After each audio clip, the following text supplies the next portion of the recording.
Hello again, learning the lingo with Roscoe. So we had talked about all the mushrooms that you're going to buy at the store are the same ones. This one just gets a lot bigger. These have been bred to be white, and they're really meaty. So anyway, this brings us into the Latin binomials that we always talk about out in the field, and that would be to describe the mushroom with Latin. One of them bringing it into the genus, the other one typifying the species. This one belongs to the agaricus family. The species on all of these is the Bisporus, which goes into the actual mechanics of how the spores are distributed, and we'll probably talk about that at some point. But that brings us into how Latin gives us the name. Sometimes when we're out in the field, we're like, well, what the hell? I just can't figure out why this Latin name is so crazy. Well, it actually means something, or describes something, or in some cases it actually identifies the person who discovered it or made it famous or whatever, usually ending with two I's.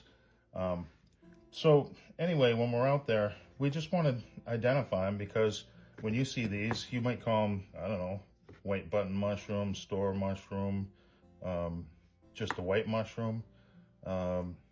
Most people call these portobello. This one's called crimini, the small portobello, cremini, chestnut mushroom, which, you know, that brings up a whole new thing, because, you know, if you've got two names for the same mushroom, that's why the Latin comes in, because probably grandma calls one mushroom that she found out in the woods something, and the next town over you might call it something else, and there could be some mistaking in, you know, if you eat it or what happens or where it's found.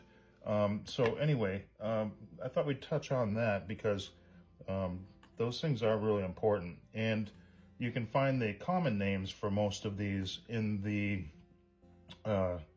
Audubon Field Guide by Gary Linkoff. And the funny thing is that those are made up names mostly by Gary Linkoff to give everybody something that they can call, instead of going crazy on Latin. You know, we do the same thing with the bird world. You know, you're not calling corvids by their crazy names. They're you know, they're crows, ravens, whatever. But it's that same thing where we're trying to isolate what we're talking about, so two people know that the mushroom's the same.